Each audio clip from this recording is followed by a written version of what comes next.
Hello students, welcome back to debit credit classes with Sarita. जैसा कि आप सभी जानते हो कि अभी हमारी यूजीसी नेट कॉमर्स की यूनिट अकाउंटिंग एंड ऑडिटिंग के पीवाईक्यू सीरीज चल रही है और आज इस पीवाईक्यू सीरीज का डे 11 है। जो भी स्टूडेंट चैनल पे नए हैं तो प्लीज चैनल को सब्सक्राइब कर लें ताकि कमिंग वीडियोस का अपडेट आपको टाइमली मिल सके। तो चलिए आज स्टार्ट करते हैं क्वेश्चन 111 से। Which of the following ratios are taken into consideration by a banker before sanctioning the loan? Means question आपसे पूछ रहा है कि बैंक लोन देने से पहले कंपनी की फाइनेंशियल पोजीशन को चेक करने के लिए कौन कौन से रेशियोज को देखता है या कंसीडर करता है। ये जब भी लोन प्रोवाइड करता है कंपनी को तो कौन से ऐसे रेशियोज हैं जिनको चेक करता है। इसका राइट आंसर ऑप्शन डी है, ऑल द अबव। क्योंकि स्टूडेंट अक्सर सोचते हैं कि जब बैंक लोन प्रोवाइड करता है तो सिर्फ या तो डेट इक्विटी रेशियो को चेक करता है या सिर्फ जो स्टॉक के इम्पोर्टेंट रेशियोज हैं उनको चेक करता है, लेकिन ऐसा नहीं है। बैंक हमेशा कंपनी की ओवरऑल फाइनेंशियल जो हेल्थ है उसको चेक करता है कि कंपनी की फाइनेंशियल पोजीशन कैसी है। तो इसको सारे रेशियोज को वो कंसिडर करेगा जब भी लोन देता है कंपनी को। सबसे पहले ऑप्शन है प्रोप्राइटरी रेशियो। तो जो प्रोप्राइटरी रेशियो है इससे चेक करेगा बैंक कि ओनर का कंपनी में कितना कंट्रीब्यूशन है। मींस ओनर का जो कंपनी में कितना स्टेक है। स्टेक अगर ज़्यादा स्टेक है ओनर्स का, इसका मतलब रिस्क कम है। और अगर ओनर्स का स्टेक कम है और आउटसाइडर्स से ज़्यादा लोन ले रखा है, डिबेंचर्स हैं या बैंक से लॉन्ग टर्म लोन लिया है, तो उससे कंपनी को रिस्क ज़्यादा होता है। नेक्स्ट चेक करता है वो स्टॉक टर्नओवर रेशियो। तो स्टॉक टर्नओवर रेशियो से ये पता लगता है कि जो इन्वेंट्री है, जो स्टॉक है, उसको वो कितनी जल्दी सेल हो रही है और बिजनेस कितना अफिशिएंट है। तो ये चेक करता है स्टॉक टर्नओवर रेशियो से। नेक्स्ट है डेट इक्विटी रेशियो। तो डेट इक्विटी रेशियो हमें बताता है कि जो कंपनी है उस कंपनी पर ऑलरेडी कितने अमाउंट का डेट है। और अगर हाई डेट है इसका मतलब ज़्यादा रिस्क है, और अगर लो डेट है इसका मतलब रिस्क कम है। तो सारे रेशियोज को कंसीडर करेगा। नेक्स्ट क्वेश्चन है, match the items of the following two list. List 1 दी है और लिस्ट 2 दी है, तो आपको लिस्ट 1 से लिस्ट 2 को मैच करना है। सबसे पहले है जीरो बेस बजटिंग। तो जीरो बेस बजटिंग का मतलब है कि हर एक एक्सपेंस जो उसको जो भी एक्सपेंस होगा कंपनी में, तो उसको एक्सपेंस को कंपनी को जीरो से जस्टिफाई करना पड़ेगा। मींस हर एक खर्च का रीज़न देना पड़ेगा। और इसका जो मेन पर्पज होता है जीरो बेस बजटिंग, इसका मेन पर्पज होता है अननेसेसरी जो खर्चे हैं उनको रोकना और कॉस्ट को कंट्रोल करना। तो इसका राइट आंसर हो जाएगा control of expenditure, option C. Next है गुडविल और कैपिटल रिजर्व। तो गुडविल और कैपिटल रिजर्व उस टाइम कैलकुलेट किया जाता है जब एक कंपनी दूसरी कंपनी को एक्वायर करती है। जैसे या तो वो टेक ओवर करती है या फिर एक्विजिशन करती है या मर्जर होता है, तो उस टाइम पे कैपिटल और गुडविल जो रिजर्व है उसको कैलकुलेट करना पड़ता है। अगर जैसे कंपनी ने परचेज प्राइस दी है दूसरी कंपनी को और वो परचेज प्राइस ज़्यादा है नेट एसेट्स से, दूसरी कंपनी की नेट एसेट्स कम है और हमने परचेज कंसिडरेशन ज़्यादा पे किया है, पीसी ज़्यादा पे किया है, तो उस केस में गुडविल निकल के आती है। और अगर परचेज प्राइस कम है और नेट एसेट्स ज़्यादा है तो उस केस में कैपिटल रिजर्व निकल के आता है। तो इसका लिंक है बिजनेस कॉम्बिनेशन से। Next, reduction of capital. तो रिडक्शन ऑफ कैपिटल का मतलब होता है कि कंपनी अपनी कैपिटल को कम करती है। और कंपनी अपनी कैपिटल को कम किन सिचुएशंस में करती है? जब कंपनी को बहुत सारा उनकी बैलेंस शीट में लॉस हो, तो उस लॉस को एडजस्ट करने के लिए, या फिर उसकी फाइनेंशियल पोजीशन बहुत ख़राब है कंपनी की, तो उसकी फाइनेंशियल जो पोजीशन है उसको सही करने के लिए वो अपनी कैपिटल को रिड्यूस करती है। और जो कैपिटल रिडक्शन की जो प्रोसेस है उसको बोलते हैं इंटरनल रिकंस्ट्रक्शन। तो इसका राइट आंसर हो जाएगा ए। नेक्स्ट है बेसिक एंड डाइल्यूटेड। तो बेसिक और जो डाइल्यूटेड है इसका डायरेक्ट रिलेशन होता है अर्निंग पर शेयर से।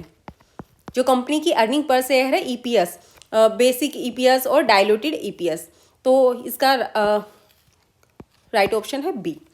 तो डी इसका राइट ऑप्शन हो जाएगा। नेक्स्ट असर्शन दे रखा है, रीजन दे रखा है। तो असर्शन है आपका dividend paid out of pre acquisition profit by subsidiary company to holding company deducted from the cost of investment. तो जब होल्डिंग कंपनी प्री एक्विजिशन का प्रॉफिट पता है क्या होता है? प्री एक्विजिशन प्रॉफिट होता है जब होल्डिंग कंपनी ने शेयर्स खरीदे हों, किसके? सब्सिडरी कंपनी के, और वो शेयर्स खरीदने से पहले जो सब्सिडरी कंपनी का पहले का प्रॉफिट है, जो हमने शेयर्स मान लेते हैं खरीदे हैं 1 जनवरी 2026 को, और 1 जनवरी 2026 से पहले का जो प्रॉफिट होगा उसको हम बोलते हैं प्री एक्विजिशन प्रॉफिट। तो ये जो प्रॉफिट है तो ये होल्डिंग कंपनी का नहीं माना जाता, क्योंकि इस टाइम पे कंपनी ने शेयर्स नहीं खरीदे थे।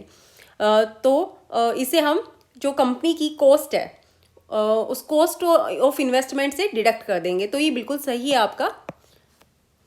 Next reason, dividend paid out of pre acquisition profit should be treated as return of capital to the holding company. तो इस जो प्री एक्विजिशन प्रॉफिट है इसको कंपनी इनकम नहीं मानती, इनकम मानने की बजाय वो रिटर्न ऑफ कैपिटल मानती है, रिटर्न ऑफ कैपिटल। तो ये रीज़न भी बिल्कुल सही है। तो बोथ ए और आर दोनों सही हैं, तो इसका राइट आंसर हो जाएगा ऑप्शन ए। नेक्स्ट क्वेश्चन है, फिर आपको असर्शन दिया हुआ है, increasing the value of closing inventory increases profit.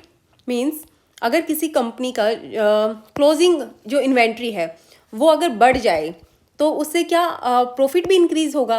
बिल्कुल होता है, ये राइट है योर स्टेटमेंट। क्योंकि देखो जो हम बनाते हैं, जैसे हमारा यहाँ पे सेल्स दी हुई है, क्लोजिंग स्टॉक है, और इनका जो टोटल है इसमें से माइनस करते हैं हम कॉस्ट ऑफ गुड सेल। तो कॉस्ट ऑफ गुड सेल जो हम माइनस करते हैं, तो अगर हमारा क्लोजिंग जो स्टॉक है वो जितना ज़्यादा होगा उतना ज़्यादा हमारा प्रॉफिट बढ़ के आएगा। जो हम ट्रेडिंग अकाउंट बनाते हैं तब ये निकल के आता है। तो जितना ज़्यादा क्लोजिंग स्टॉक होगा उतना ही हमारा प्रॉफिट बढ़ेगा, और जितना क्लोजिंग स्टॉक कम होगा उतना ही प्रॉफिट भी कम होगा। नेक्स्ट इसका रीज़न दिया हुआ है, increasing the value of closing inventory reduces the cost of goods sold. Means तो ये भी बिल्कुल सही है रीज़न कि क्लोजिंग स्टॉक बढ़ने से कॉस्ट ऑफ गुड्स सोल्ड जो है वो कम हो जाता है। तो ये स्टेटमेंट भी सही है। तो राइट आंसर इसका ऑप्शन ए हो जाएगा। नेक्स्ट है, the present value of future contribution of employees is one of the methods of. Means जो एम्प्लॉयज़ का फ्यूचर में जो कॉन्ट्रीब्यूशन देंगे, एम्प्लॉयज़ फ्यूचर में जो भी कॉन्ट्रीब्यूशन देंगे उसकी आज की वैल्यू, प्रेजेंट वैल्यू कौन से अकाउंटिंग मेथड से कैलकुलेट होती है? तो इसका राइट आंसर ऑप्शन ए हो जाएगा, HR accounting, HR human resources accounting. तो एम्प्लॉयज़ की जो भी अकाउंटिंग है वो एचआर अकाउंटिंग के अंडर में होता है। तो एचआर जो अकाउंटिंग है वो एम्प्लॉयज़ की वैल्यू को मेज़र करती है, क्योंकि एम्प्लॉयज़ भी जो कंपनी के असेट्स ही होते हैं ना, वो भी एक असेट्स ही है। तो उसकी वैल्यू मेज़र करेंगे कि एम्प्लॉयज़ की कितनी वैल्यू है, और उनकी फ्यूचर बेनिफिट जो भी होंगे उनकी हम प्रेजेंट वैल्यू निकालेंगे। तो इसका एचआर अकाउंटिंग मेथड से होता है। नेक्स्ट क्वेश्चन है, a partner draws 500 regularly on the 60th of every month. He will pay interest on ₹6,000 for total period of. Means जो रेगुलर ड्राइंग्स है, एक पार्टनर है फर्म में, वो रेगुलर ड्राइंग करता है 500 रुपीज़ की, ठीक है, लेकिन करता है वो 16th of every month. 16th का मतलब हो गया कि मंथ के बीच में करता है, मिड ऑफ मंथ करता है।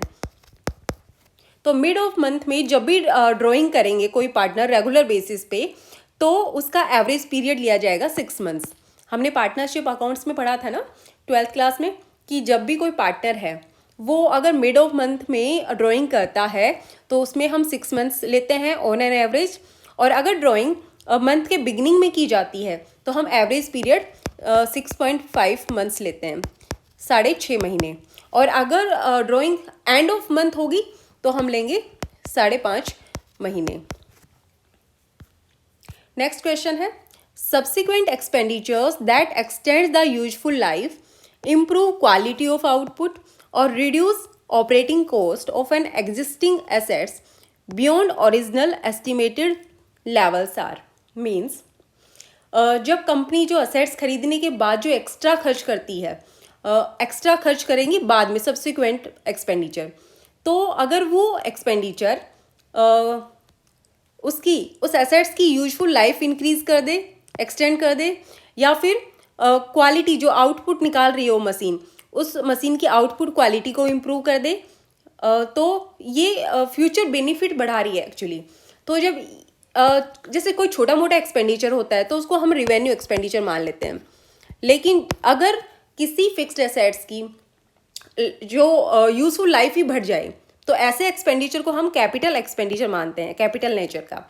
तो इसका राइट आंसर ऑप्शन ए हो जाएगा। Next, marginal costing technique is useful for.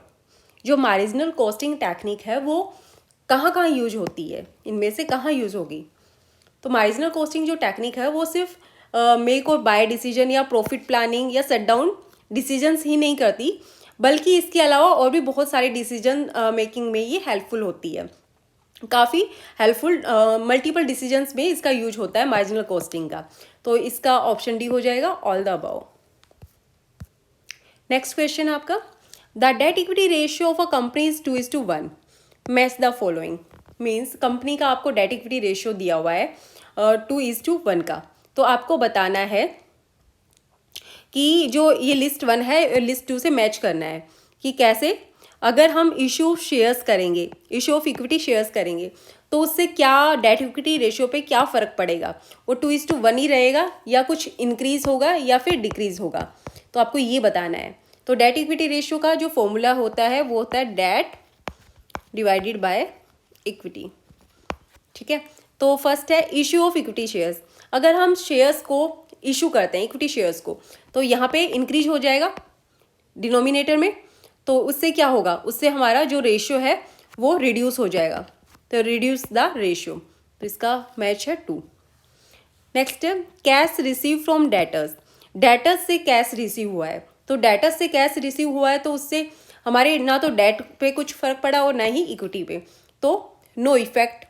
तो यहाँ पे आ जाएगा no change in ratio. Next redemption of debenture, तो नहीं यहाँ पे नो चेंज ऑन द, हाँ रिडम्पशन ऑफ डिबेंचर, तो डिबेंचर्स को रिडम किया है जो, तो डिबेंचर्स लॉन्ग टर्म डेट हो जाएगा, लॉन्ग टर्म डेट। तो आपके डेट्स यहाँ पे कम हो गए, तो इससे भी आपका जो रेशियो है वो रिड्यूस हो जाएगा, reduce the ratio. Next purchase goods on credit. Goods को क्रेडिट पे परचेज किया है, तो क्रेडिट पे गुड्स को जो हम परचेज करते हैं तो उससे क्या होगा कि हमारी जो लायबिलिटी है वो डेट्स की वो बढ़ जाएगी। तो पर ये लॉन्ग टर्म नहीं है, गुड्स परचेज ऑन क्रेडिट।